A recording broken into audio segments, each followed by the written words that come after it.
Good morning. It's Wednesday, November 20th. It's Rick, and I want to talk today a little bit about Comcast spinning off their cable channels into a separate company.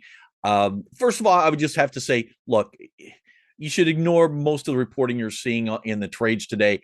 They're essentially just rewriting the memo that Brian Roberts from Comcast sent out today, just sort of regurgitating what he's talking about. Really, these are the things you should keep in mind. Yes, they are spinning off their cable channels. Want to make sure I get this right: MSNBC, CNBC, Sci-Fi, Golf Channel, Oxygen, and USA.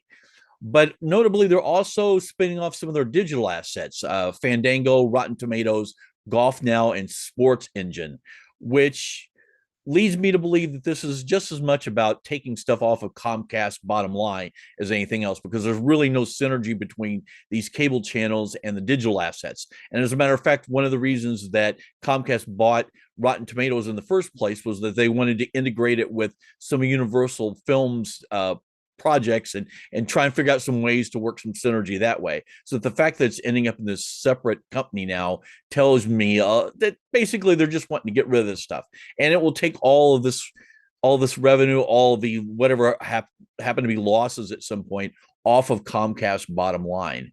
I really wanted to sort of talk and push back a little bit about what you're seeing, this idea that this, whatever you call this company, with these cable channels is going to combine somehow with some of the cable channel assets from, say, Warner Brothers Discovery. All right. Number one, the executives there have already said, look, we looked at this idea, we didn't like it.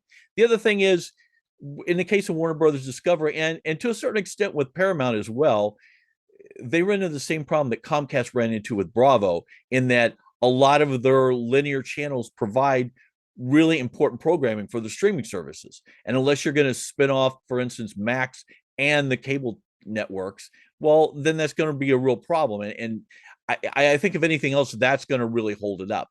Now, what you could see is these former Comcast channels being integrated somehow with, I don't know, AMC stuff is a possibility. I haven't seen any indication that Hallmark is interested, or specifically Crown Media is interested in spinning off their stuff somehow, and that seems to be a fairly profitable company. So when you get past those, there might be some random channels out there, but I don't really see any natural stuff out there. This really just seems more like a play to get the stuff off of Comcast bottom line. I mean, Brian Roberts is still going to get 30% of this new company, although he says he's not going to have any sort of influence on it. Although, people who are currently working for him at Comcast are moving over to run this new company. So this really just seems like a way to move that off, kind of put it behind him.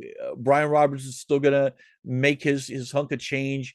They've kept Bravo, so they'll be able to keep that programming for Peacock, which that Bravo stuff is an important part of Peacock's. I don't want to say original programming, but non-sports programming. So I mean, I think it's an important deal. It's a big deal. It's the first step in sort of moving a lot of these cable assets off of people's bottom lines, but it's not really sort of the game changer that people are pitching. And it's certainly not going to be one of these deals that, as some people are writing, hey, suddenly a year from now when this closes, everything's going to be combining. That's just not going to happen, I don't think, at least not anytime soon. But I'm going to be interested to see how it plays out, and we'll just keep checking in on this because I need to stay employed. Thanks a lot. And as always, if you have any comments, shoot me an email at rick@allyourscreens.com. See you tomorrow. Thanks.